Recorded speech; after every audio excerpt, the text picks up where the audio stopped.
Amados hermanos, les saludo con la gracia de nuestro Señor Jesucristo. Vamos a prepararnos para iniciar nuestro tiempo de estudio bíblico y confesional. Vamos a empezar abriendo nuestras Biblias. Les invito a que podamos ir juntos en el Salmo capítulo 119. Salmo 119, y vamos a leer los versículos 33 en adelante. Vamos a meditar sobre esas palabras que nos introducen a lo que va a ser nuestro tema de estudio, que hoy va a ser acerca de la ley.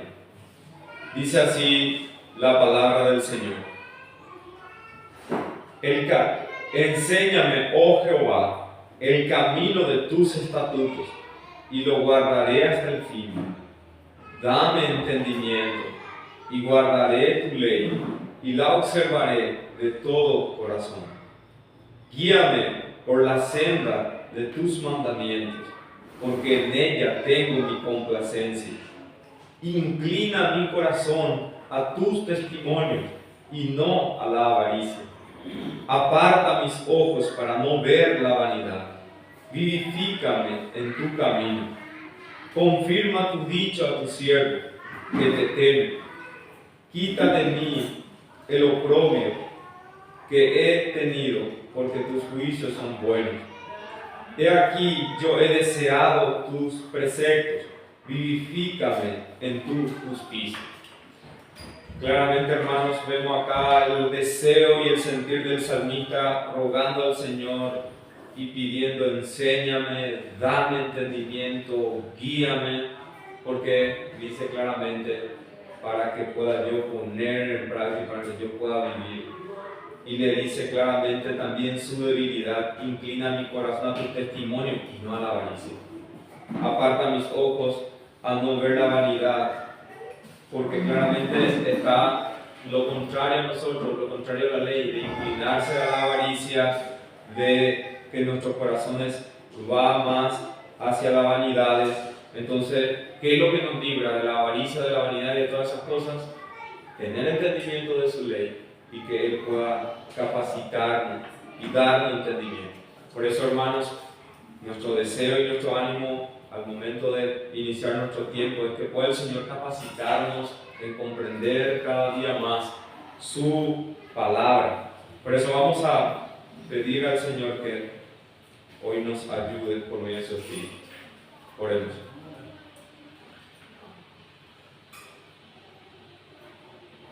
Amado Dios, soberano y altísimo, gracias, Señor, por este día, y gracias, Señor, por tener abierto tu palabra delante de nosotros.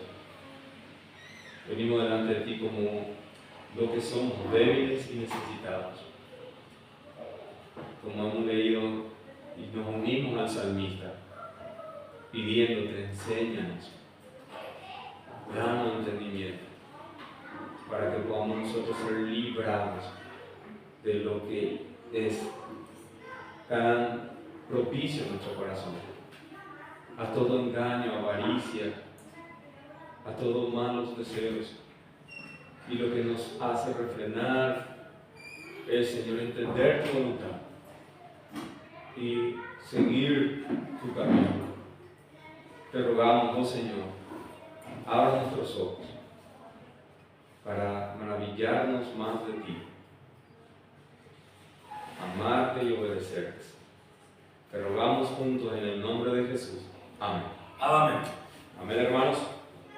Estamos avanzando por la gracia del Señor en este estudio que nos hemos propuesto, teniendo el único deseo que pueda el Señor darnos más entendimiento acerca de lo que hoy para nosotros representa su gracia y también su ley. Hemos visto que la gracia que hemos sido llamados es una gracia que es segura, que no es mutable, que es una gracia que podemos nosotros decir que con ella podemos echar fuera miedo, dudas, ansiedades, porque, como dijo al apóstol Pablo, bástate mi gracia.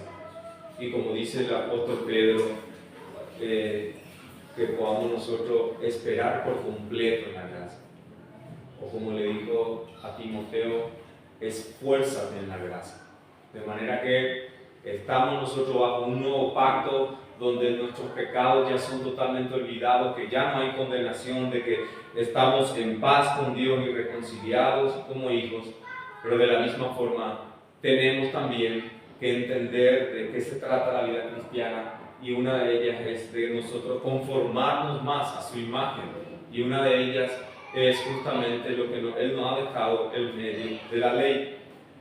Y estamos viendo cómo la confesión presenta acerca de esta enseñanza tan vital, y que en su introducción el hermano Juan Carlos estuvo hablando justamente de cuáles son los peligros en no tener un entendimiento correcto de esta doctrina.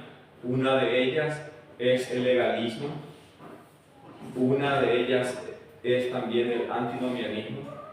El legalismo básicamente es uno que busca ser salvo por la ley. Eso es no entender el propósito de la ley. Como también aquellos que dejan de lado la ley, que es justamente parte del contexto más común en nuestra época, que están muchos teniendo totalmente excluido de su vida cristiana la ley, sino que sigue como uno que solamente es parte del antiguo y no para aplicado en nuestro contexto. Y eso es la forma como presenta la confesión, mostrándonos que sigue vigente por un lado, y eso echa mucho del entendimiento dispensacional que hoy en día está, que separa claramente que una cosa es el antiguo y otra cosa es el nuevo. Estamos en una dispensación nueva, esas cosas son para aquel tiempo, estas cosas se aplica diferente. Entonces vemos nosotros en eso de que tenemos que tener un buen entendimiento, y el génesis de eso es dónde inicia la ley.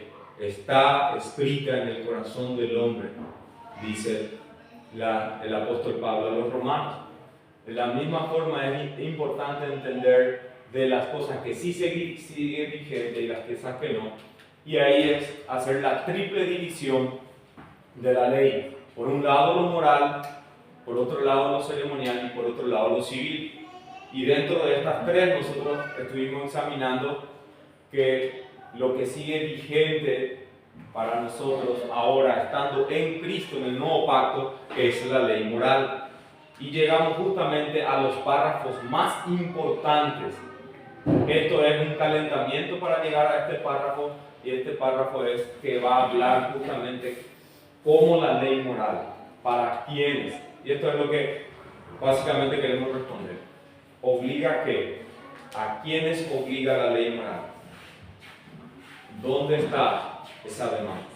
Entonces, quiero invitar que puedan tener sus confesiones abiertas, hermano, y vamos a dedicarnos a examinar puntos del párrafo 5, que es donde nos hemos quedado. Recuerden, hermanos, si hay consulta o comentarios, siempre están abiertos para que puedan hacerlo. ¿Alguien tiene abierto el párrafo 5, por favor, si no lee? Amén. La ley moral nos obliga a todos a obedecerla para siempre, tanto a las personas justificadas como a los demás, y no solamente en virtud del contenido de la misma, sino también en virtud de la autoridad de Dios, el Creador, que la dio. En ninguna manera Cristo disolvió esta obligación en el Evangelio, antes bien la fortalece. Amén. Entonces esto es lo que llega a aseverar la confesión: la ley moral obliga para siempre a todos. Esto es un antinomia. Claramente va en contra de aquella que declara los que van en contra de la ley que ya no es vigente. Entonces vamos a empezar examinando, como hace la confesión, punto por punto, la primera parte, el encabezado, si tienen, que la ley moral obliga. Y ahora la pregunta que queremos hacer: ¿a quiénes? Obliga para siempre a todos, tanto a los justificados como a los demás, a que se le obedezca. Y eso es lo que vamos a ver con los pasajes que tenemos. Si podemos ir viendo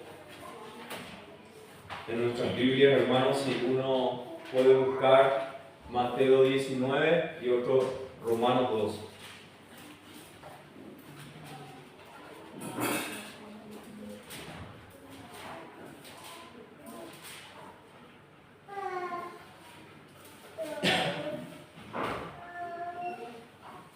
Mateo capítulo 19, versículo 16, dice así la palabra del Señor. Y aquí llegando uno le dijo: Maestro bueno, ¿qué bien haré para tener la vida eterna? Y él les dijo: ¿por qué me llamas bueno? Nadie es bueno sino uno, Dios. Mas si quieres entrar en la vida, guarda los mandamientos. Le dijo: ¿cuáles? Y Jesús dijo, y ahí cuando le dijo, estando ya en el nuevo pacto, no le refirió un mandamiento extraño. Y dice: no matarás, no adulterarás, no hurtarás, no dirás falso testimonio, honra a tu padre y a tu madre, y amarás a tu prójimo como a ti mismo.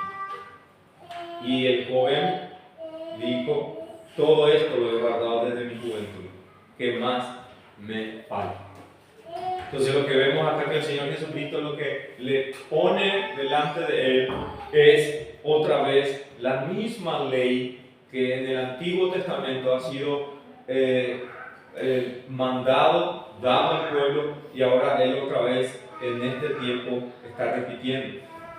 Y algo interesante en el texto es de que el joven lo llama como bueno y le pregunta de cómo va a ser llegar a la vida eterna, y él no le da una respuesta, sino que le hace una pregunta otra vez, porque está viendo que uno puede ser bueno por sí mismo.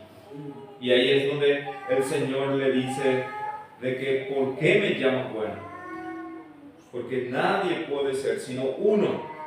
Porque él estaba viendo cómo los estándares de uno que guarda, uno que no guarda, uno que es completo, uno que es irreprensible, porque se inclina en la obediencia a la ley simplemente. Y eso es una de las cosas que le dice el Señor aquí. Y él, una de las cosas también que vemos que el hombre en sí, que guardaba solamente de letras o que solamente estaba teniendo una observancia externa de esta ley, y ahí es donde el Señor Jesucristo después va. Jesús le dijo: si quieres ser perfecto, anda, vende lo que tienes, dalo a los pobres y tendrás tesoro en el cielo, ven y sigue. Hay una demanda que le hace: vende, da y ven.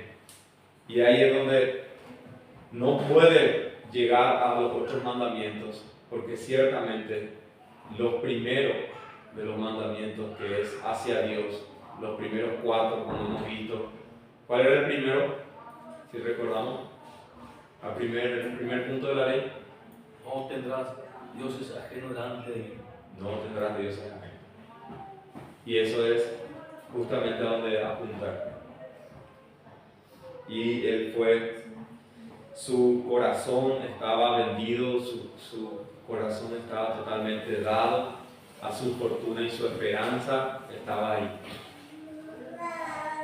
Por eso es que no estaba él obedeciendo las otras cosas correctamente, porque no tenía verdadero conocimiento de Dios, porque no tenía una adoración verdadera al Señor. Y por ende, todos estos mandamientos que le cita, que es para con el hombre, con el padre, no robar, no mentir, todo eso, él lo hacía solamente exteriormente, no por las motivaciones de conocer y temer a Dios, que es lo que justamente nos enseña la palabra. Entonces, sigue vigente, el Señor aquí lo usa para con uno que no conoce al Señor y pone delante de él. Ahora, veamos lo que dice también el apóstol Pablo a los Romanos. Romanos 2. ¿Alguien tiene para leerlo, por favor? 14 y 15. Sí. 14 al 15, ¿verdad? Sí. Porque cuando los gentiles que no tienen ley hacen por naturaleza lo que es la ley, estos, aunque no tengan ley, son ley para sí mismos, los cuales muestran la obra de la ley escrita en sus corazones, dando testimonio juntamente sus conciencias y acusándolos o excusándolos sus pensamientos unos a otros. Está diciendo que son ley en sí misma para aquellos que no son judíos y no son gentiles, porque el Señor mismo ha hecho que esa ley esté escrita en sus corazones. De hecho, que ellos entonces tienen que, si están en ellos, es porque ellos tienen que obedecer. Entonces, también le obliga. Y más adelante, llega en el capítulo 3 del apóstol Pablo, en el versículo 19, habla de la misma forma. Pero sabemos que todo lo que la ley dice, lo dice a los que están bajo la ley. Es decir, para los judíos, para que toda boca se cierre y todo el mundo se sujete al juicio de Dios. Por cuanto por las obras de la ley ninguna carne será justificada delante de Él, porque por la ley es el conocimiento del pecado. Entonces lo que Pablo está haciendo básicamente en la carta a los romanos es poner a los gentiles, poner a los judíos y algo que tiene igual ellos.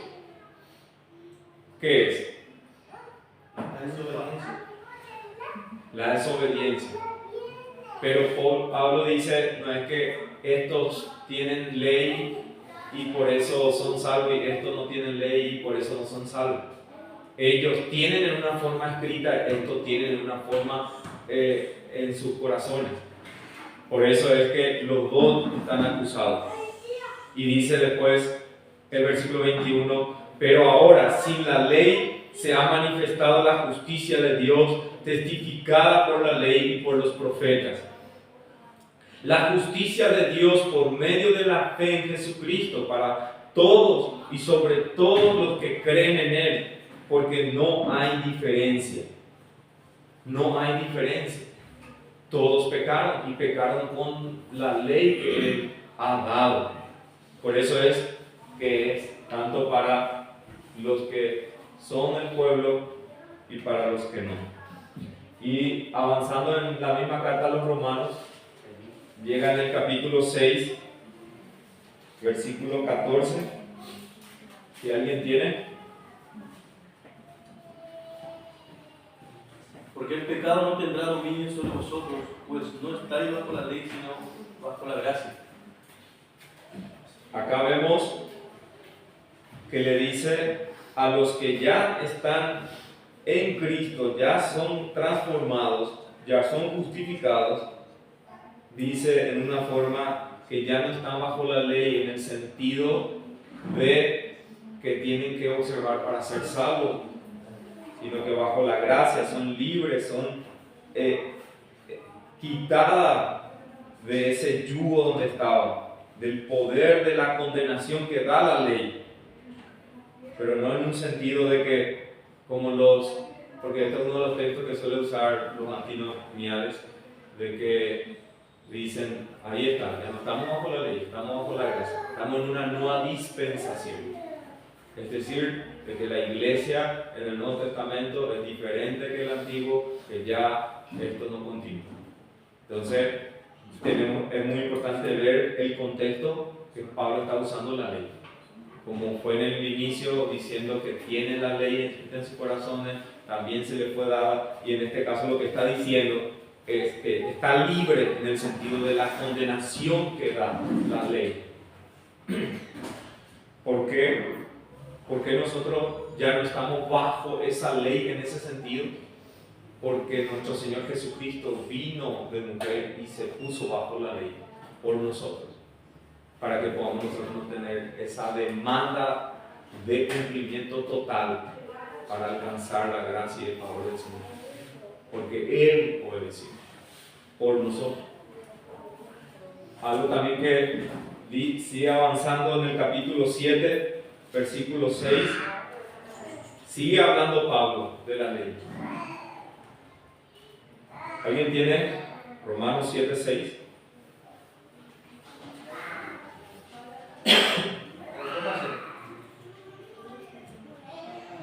Dice: pero ahora hemos quedado libres de la ley, habiendo muerto a los que nos ataban, de modo que sirvamos en la novedad del espíritu y no en el arcaísmo de la letra. Muy bien.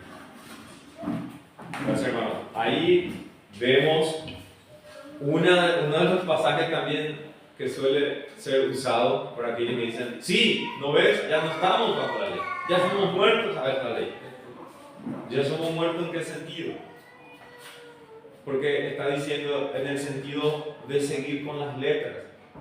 El tema también, hermano, que los fariseos, todos esos maestros, justamente confundían el tema de la salvación misma. O sea que ellos trataban de guardarlo para ser justificados, para salvación. Sí. Por eso que Jesucristo vino y, como dice la confesión, ¿verdad?, lo expandió considerablemente al espíritu de la letra, ¿verdad?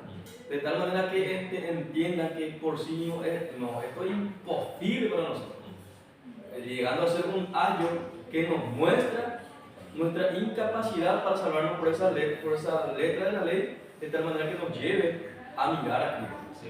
Porque de lo contrario, por nosotros mismos es imposible a la medida del estándar de Dios que vino y expandió Cristo. Sí. Aquella que mira a una mujer para codiciarla ya cometió un acto de adulterio en su corazón, pero sin embargo ellos, desde el punto de vista, por ejemplo, ese joven que rico que se le acercó, todo esto lo he cumplido de mi juventud. Apuesta que ni uno lo cumplió a la medida del estándar de la medida de Dios. Por ejemplo, eso mismo, o cualquiera que se enoje, ya tiene un corazón homicida.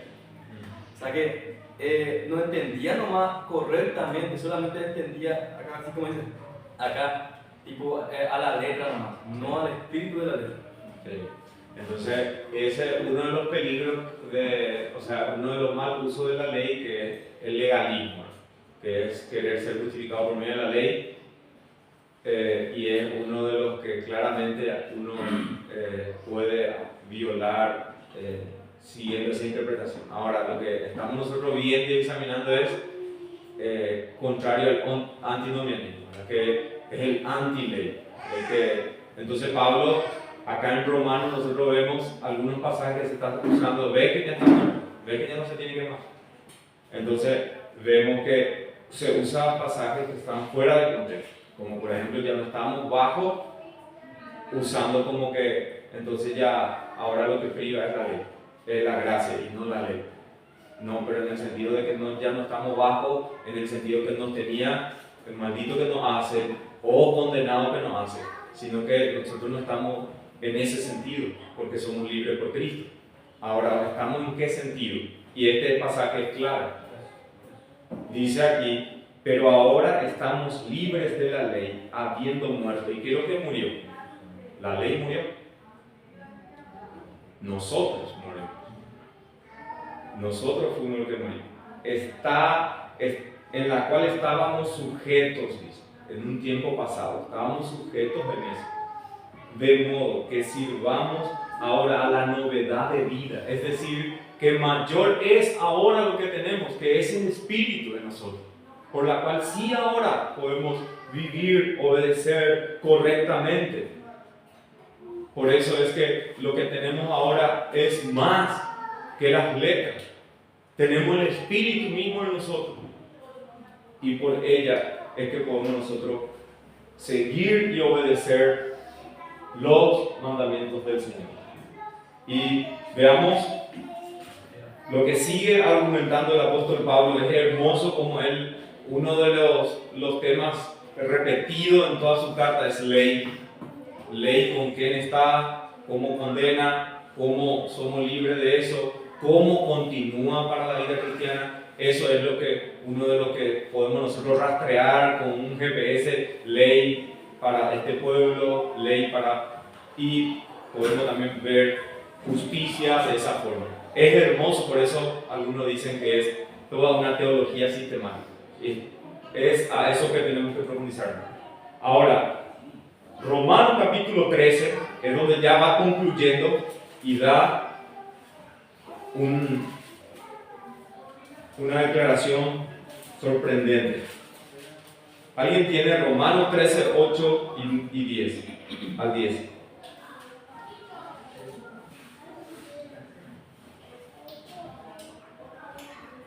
Romanos 13. 8 al 10.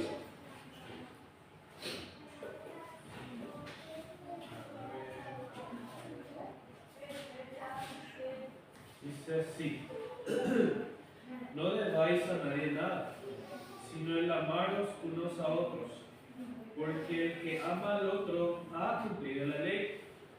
Porque no adulterarás, no matarás, no hurtarás, no dirás falso testimonio, no codiciarás, y si hay algún otro mandamiento, en esta palabra se resume: amarás a tu prójimo como a ti mismo. El amor no hace mal al prójimo. Así que el cumplimiento de la ley es el amor. Amén. Vemos nosotros que la ley del Señor se resume en los 10 mandamientos, y como dijo el hermano Johnny, también podemos expandir, pero como también podemos resumir. Se resumen los 10 mandamientos, el Señor Jesucristo lo resumió en 2 otra vez, como para con Dios y para con el hombre, pero también se puede poner en una palabra si nosotros hacemos un resumen más. ¿Y cuál es esa palabra? Amar. En todo lo que demanda, lo que nos pide, es amor. Por eso es, no debáis nada a nadie nada, sino el amaros unos a otros. Amar a tu esposa, a tus hijos, a los hermanos, al prójimo, y hacerlo en una forma como la que nos mostró el Señor a través del Señor Jesucristo. Entonces, esos 10 se resumen en 2 y esos 2 se resumen, esta es la demanda final. Eso es lo que dice también Primera de Timoteo capítulo 1, versículo 5. ¿Alguien tiene? Pero el propósito de nuestra instrucción es el amor nacido de un corazón puro, de una buena conciencia y de fe sincera. Ahí está el fin del mandamiento, dice Pablo. El fin del propósito. Si ahora nosotros estamos enseñando ley y con eso estamos usando como una regla, pero vos no hiciste, pero vos tenías que hacer así. ¿Qué es lo que va a traer eso? Lo que dice Pablo a continuación. De lo cual algunos se desvían y se apartan a palabras, queriendo ser doctores de la ley sin entender ni lo que hablan ni lo que afirman. Pero sabemos que la ley es buena si alguno lo usa legítimamente, sabiendo esto, que la ley no está puesta para los justos, sino que para que podamos nosotros ir en contra de lo que nosotros tenemos naturalmente. Y ahí está, que si nosotros prestamos atención a letras, si nosotros prestamos de alguna manera atención a ciertos puntos de la ley, simplemente lo que estamos haciendo es, dice acá, engendran disputas, más bien que edificación de Dios que es por fe. Por eso es el buen y correcto uso de la ley. Es buena, dice. Es legítima, dice Pablo. Pero el peligro está en que uno lo use solamente de forma de letras. El fin principal, a donde tenemos que, nos tiene que llevar, es el amor. En ese sentido es demasiado sutil porque hoy, ¿cuáles son las divisiones que hoy por hoy están siendo divisiones en las iglesias? Justamente por guardar el día de reposo, quién lo guarda más, quién guarda de una forma. Entonces, justamente cuando uno va socavando la conciencia ajena, es como que se la llamó una vez en vez de mí, ellos no, ellos sí. Así, es tan sutil y es tan pecaminoso y es inclusive fariseico esa forma que hoy aquellos que arguyen ser confesionales por ser confesionales nada más, no, ella todos los demás ya no son creyentes, los que no abrazan así como vos abrazás. Entonces, ella pone la ley de Guaraná, inclusive vamos a ir a un por fuera, aunque no, ellos no son. ¿Por qué? Porque no tienen el mismo entendimiento nuestro. Se vuelve tan fariseo y diabólico esa, y yo creo que el Señor va a traer juicio sobre aquellos que hacen ese tipo de divisiones innecesarias. ¿Por qué? Porque con paciencia y doctrina es lo que uno tiene que enseñar a la iglesia. Total. Entonces, esa ley se vuelve fariseo. Sí.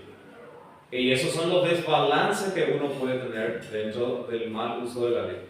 Si no está trayendo aplicación de amor en la vida de la iglesia, en la comunión de la iglesia, es claramente porque se hizo una aplicación incorrecta, porque el fin, el propósito es bueno, porque los frutos que tiene que traer finalmente tiene que ser algo espiritual. Además, que bajo la gracia, entendiendo ese tema de bajo la gracia, entendemos que Cristo ya cumplió por nosotros la ley, de tal manera que nosotros ahora, de una manera imperfecta pero sincera, debemos tratar de cumplirlo, pero no para cargar justamente la conciencia de los demás.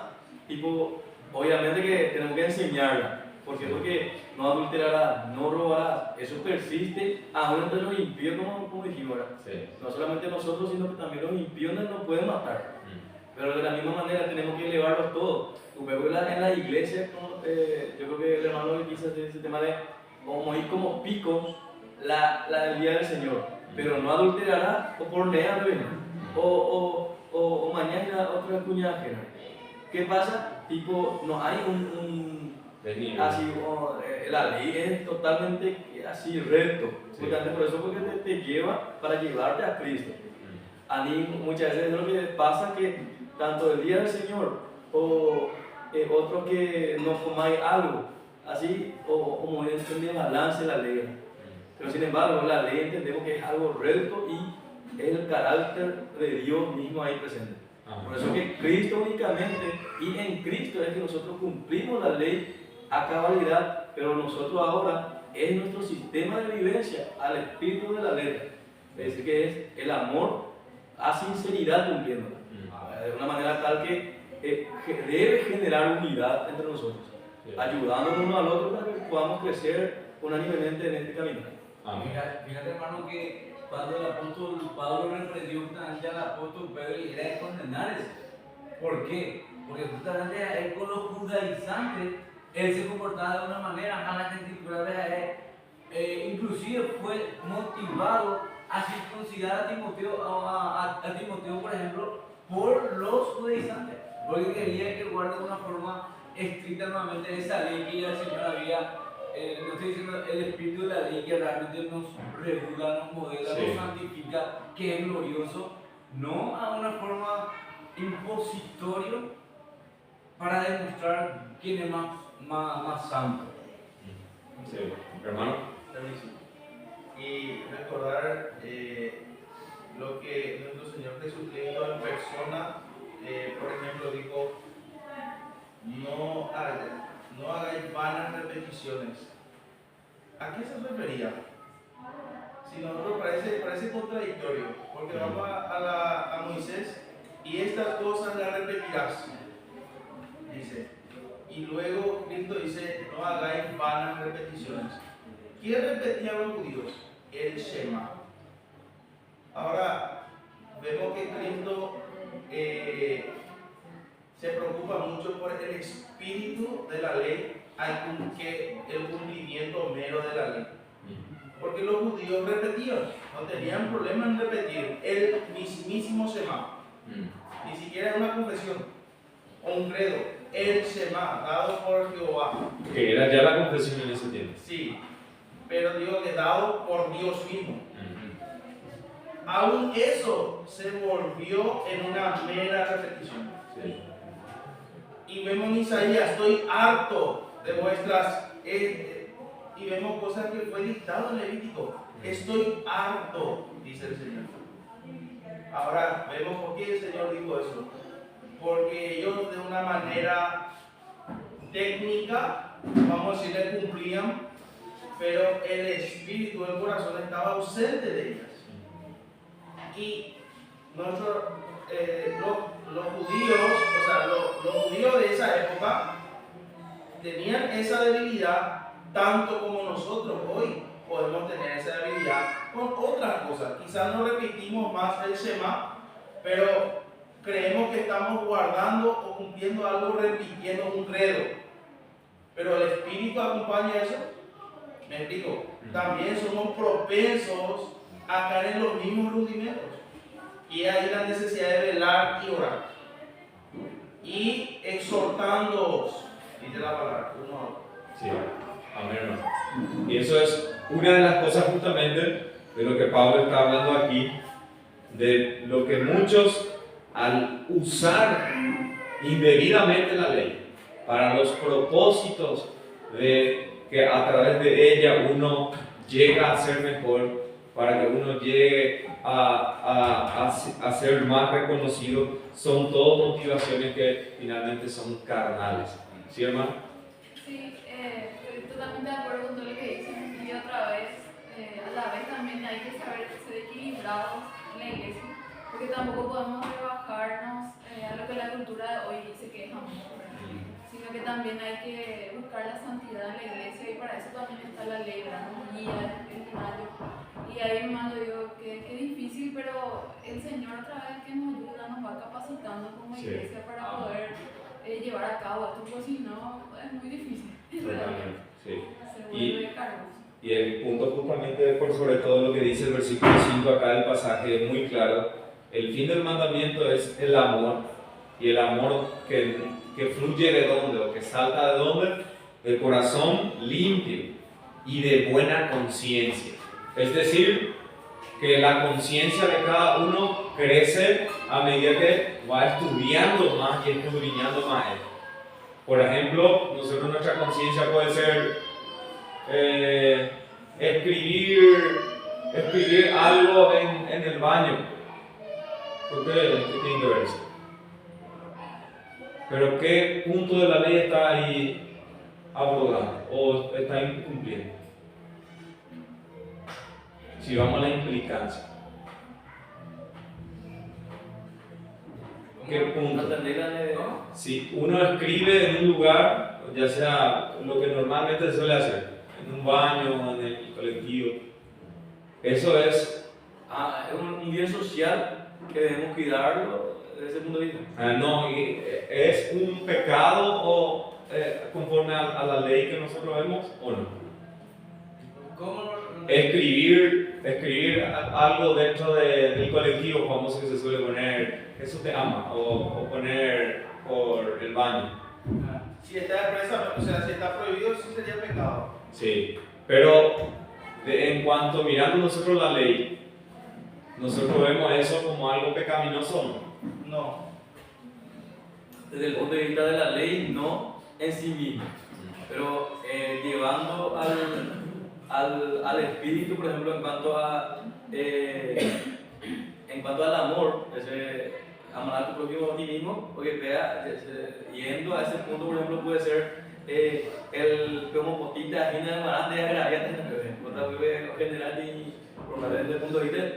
Y ahí está donde nosotros tenemos que ver en la conciencia cómo funciona eso, porque como dice acá, nacido de un corazón puro, de buena conciencia, es decir, de cómo nosotros tenemos toda la implicancia de esas leyes, porque muchas veces uno puede decir, ¿por qué es lo que está? Si fue un lápiz no lo que trae. O en este caso, entonces vemos una propiedad ajena que no es mía, pero que yo usé, quizás puedan ser para yo comunicar algunas cosas, pero en sí mismo ya es también ya un pecado delante del Señor. Como un mentirilla. Por ejemplo, algo que hay, por eso te digo que cuando, como dice John Owen, en el punto de mañana lo profundo y la potencialidad que vamos a sufrir. Sí. Por eso el 1 de Juan es tan claro. El que dice que no tiene pecado está mentiroso. Entonces, de cuántas formas estamos pecando, inclusive ahora mismo. Sí. Y por eso es que la gracia del Señor lo que viene como ese, por eso Peregrino le muestra un lugar la ley que mata a través de la letra, el espíritu de la ley. Somos condenados por la ley de Dios y viene el Señor con su gracia preciosa, acompañada, ¿verdad? Con su preciosa obra de la cruz, para que nosotros seamos libertados para obedecer con gozo. Y algo que pasa con aquellos que no son regenerados es que desean, así, están guardando algo, están siendo puros, moralmente puros, pero sus corazones están lejos del Señor. Y eso es lo que pasaba con los fariseos hipócritas, que ellos añadían cargas innecesarias al pueblo. Ellos no entraban y dejaban entrar, ellos estaban a lo que iban a entrar. Entonces, nosotros en nuestro contexto, ¿cómo aplicamos nosotros la ley moral en nuestras vidas? La ley es para nosotros, para nuestra santificación. Ella es la que nos acusa, nos redarguye de pecado, juicio y justicia, por medio del Espíritu Santo, que nos muestra. Y es ella la que nosotros, como dice, santifica tu palabra, la verdad. Y eso es lo que nosotros en gracia y amor enseñamos a otros teniendo paciencia, con toda paciencia y doctrina. Entonces, pero ¿dónde surgen las divisiones? En cuanto a las distinciones, algunos se van a un punto de separatismo, y vos sabés bien quiénes ya a un extremo coja, a veces van a beber un brete, a otro lado, y yo a eso me estoy refiriendo, que esta ley de Dios, cuando es mal utilizada, cuando hay pastores que mal utilizan, fuerzan y ponen carga innecesaria al pueblo. O sea que ni siquiera el Señor Jesucristo manda. Sí. Y ahí está. Eso es muy peligroso y muy sutil. Sí, y Y justamente tenemos que ser cuidados. Uno de los deseos de ver y escudriñar la ley para ver en su profundidad, y no solamente de ver que claramente es algo peligroso, pero también ver como algo que nos trae a nosotros, como dijo la hermana, santidad y mayor temor del Señor, porque es la forma como nosotros realmente estamos mostrando que le conocemos. Cuando uno, por ejemplo, viola el primer mandamiento, ¿qué está mostrando? Cuando uno viola el primer mandamiento, que idolatría. Y es decir, de que se imagina en una forma de Dios o reduce en sí mismo el ser uno solo de Dios. Que por ejemplo yo sí tengo que Dios es el que hace todo, el que creó, el que escribe inclusive, pero tengo otro más. Yo estoy ya ahí ofendiendo a su propio carácter, que uno solo es, el único y sabio Dios. El tema que es tan sutil que muchas veces ni siquiera nos damos cuenta de que ya no estamos haciendo ídolos. Por eso es que Cristo justamente, como dijo el hermano, ahora mismo, ¿cómo que ahora mismo estamos pecando? Sí, porque el estándar de la medida de Dios no es amar a Dios sobre todas las cosas, eso es del diablo mismo, en el catolicismo romano. No, es amar al Señor tu Dios de todo tu corazón, con toda tu mente y con toda tu fuerza. Pega la ley, que también puedes amar las cosas, pero a Dios sobre todo. No. Es el estándar que Cristo vino a alzar. Es perfección moral. Y eso solamente Cristo lo tiene. Nadie lo puede cumplir a esa medida. Solo Cristo. Por eso es que en Cristo nosotros hemos cumplido la ley. Y de tal manera que dice la palabra, ¿verdad?, que ahora nosotros nos ve Dios perfecto y sin mancha e irreprensible. Sí. ¿Quién puede alcanzar esa medida por sí mismo? Nadie. Pero es un crecer en este lado de la tarea, no vamos a alcanzar. Pero sí podemos, al mirar más al actor y consumador de nuestra fe, podemos ir creciendo en este camino. Sí. Y justamente el crecer en ese entendimiento es entender lo que la ley y en su propósito quiere, porque ese es el único propósito final de la ley. La ley nos promete salvación, la ley nos da justificación, pero su obra y su trabajo, por sobre todo, es ser la ayuda para nuestra santificación, para conformarnos a su ser y su carácter. Por eso, si nosotros estamos mirando y examinando continuamente nuestros corazones en cuanto a los primeros puntos de la ley, en cuanto solamente a Él tenerle, ahí es donde nosotros vamos a ver que muchas cosas de nuestros corazones se están siendo, como dice Calvino, como una fábrica de ídolos. Ahí vamos a ver, examinando a profundidad eso, que tan engañoso era mi corazón que yo estaba ya siendo llevado por algunas cosas. Y ahí yo veo útil la ley. ¿Por qué? Porque me sirve como un espejo y a la vez me sirve para seguir sosteniéndome más de la gracia. Entonces, ciertamente hay peligros, hermanos, pero tenemos que nosotros ahí, a la luz de las Escrituras, ver lo legítimo, ver lo bueno que es la ley. ¿Para qué? A fin de poder nosotros crecer en nuestra santidad. Porque ¿a qué somos llamados? A ser santos. Y lo que nos va a ayudar a ser santos, no de la forma externa, sino en nuestros propios corazones, que es lo que nosotros debemos de continuamente estar matando, porque dice que el deseo de la carne es contra el espíritu y es una lucha ahí adentro. Y ahí es donde nosotros, viendo cómo es Dios en su carácter de la ley está, nos ayuda. ¿Sí, hermano? Es como la sumisión. Hoy en día es algo como que, ¿qué? Te sometes a tu esposo, eso es retrógrado, antiguo, eso ya no aplica. E inclusive hay cristianos que dicen que el apóstol Pablo, cuando hablaba de la sumisión a las mujeres, porque es su pensamiento judío, antiguo, de someter a la mujer y qué sé yo. Pero él cuando explica eso en Efesios va otra vez al Antiguo Testamento, ¿verdad? Diciendo, porque el varón fue creado primero y después la mujer.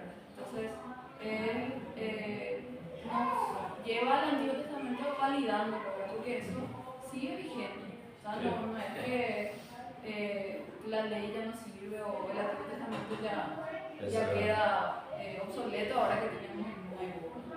Y es difícil para la mujer, si no conoce la Escritura, si no conoce también el Antiguo Testamento, si no conoce al Dios de la Escritura, que eso es algo bueno. Se va a dejar guiar por la cultura y va a pensar que la Biblia es antigua hoy en día. Así es, hermano. ¿Sí, hermano?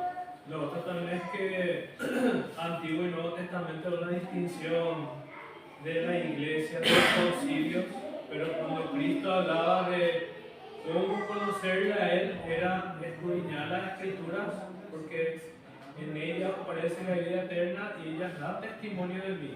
Y se refería a la Torá, se refería a los profetas, se refería a los libros de sabiduría, y que luego los apóstoles, a través de sus cartas, a través de sus escritos, iban llenos al espíritu de la ley, iban aclarando, pero yo no puedo ver la traducción, no puedo ver la interpretación sin antes conocer el original, el texto al cual hace referencia. Sí. Entonces, por eso es muy importante aún que ya no esté vigente, sí leer, como decía Julio mismo, una referencia, cada hilo, cada grana, cada aro que había en el tabernáculo muestra algo de la gloria de Dios. Sí. Pero ahí está. ¿Con qué fuerzas yo leo? ¿Con mi fuerza, con mi entendimiento, o humillándome delante del Señor, pidiendo que Él, por medio de su Espíritu, me muestre estas cosas? Amén. Amén, hermano. Gracias por ese comentario. Se nos fue el tiempo. Vamos a concluir un poco viendo que el propósito de este párrafo, por sobre todo, es responder: obliga a quienes. Obliga a los que no conocen al Señor. Obliga a los que solamente conocen al Señor o son creyentes. Acá vemos nosotros que obliga tanto para los justificados y para los que no. Nosotros tenemos que decir claramente que está en desobediencia y por ende predicar el Evangelio cuando está en falta en alguno de esos puntos. Y está en nosotros vigente, y eso es justamente el párrafo siguiente que va a ser: ¿en qué sentido para con nosotros? Ahora lo que responde por sobre todo es la obligación en cuanto a todos. Y con la ayuda del Señor, el próximo domingo vamos a ver el párrafo 6, que es la parte clave que justamente hace esa distinción en qué sentido está obligado y para qué es su utilidad. Amén. Amén, hermanos. No sé, quería terminar. Sí, quería preguntar nomás cómo hacer cuando, por ejemplo, le exhortas a la obediencia y te dicen, no me juzgues. Sí. Y ahí es justamente mostrarle de que todos vamos a ser juzgados alguna vez por esta ley. Y yo ahora te digo para que te reconcilies con eso. O inclusive hermana, no me juzguen, si es cristiano, no tendría por qué decir eso, pero generalmente son los que más dicen, los que tienen distorsionado ese texto, sacando de contexto ese texto. No, él es para mí, no, el Señor nos manda a juzgar, nos manda, pero con justo juicio, quitándonos primeramente, como dice la palabra, de nuestro ojo la viga para poder sacar bien la pasta del otro hermano, pero con justo juicio sin, ¿cómo dice? En Juan 7, claro, ¿verdad? Debemos jugar con justo juicio, no considerando Amén. Y termino con este versículo que dice: la palabra de Cristo habite en vosotros abundantemente, en toda sabiduría, enseñando y exhortando los unos a los otros. Esta palabra que habite Cristo, parte de ella es su ley también. Que habite en nosotros y con ella nosotros en toda sabiduría nos enseñemos y exhortemos, porque ese es nuestro propósito como cuerpo local. Vamos a orar ahora. Amado Dios, gracias, gloria y honra te damos, Señor, por permitirnos estar juntos de escudriñar tu palabra. Ayúdanos, Señor, que podamos, con un sincero deseo y con un espíritu enseñable, podamos, Señor, seguir creciendo en el entendimiento de la ley. Guárdanos, oh Padre, de caer en los extremos, de rechazar lo que es tuyo, y oh también de reducir, ni tampoco caer en exigir mandamientos de hombres. Oh Padre, cuán terrible, Señor, y qué daño ha hecho, Señor, a tu santo, a tus ovejas eso. Por eso te rogamos, Señor, que con su Espíritu puedas guiarnos a toda luz y a toda verdad, a fin de que seamos un pueblo celoso de buenas obras, para gloria y honra de tu nombre. Te lo pedimos esto en Cristo Jesús. Amén. Amén.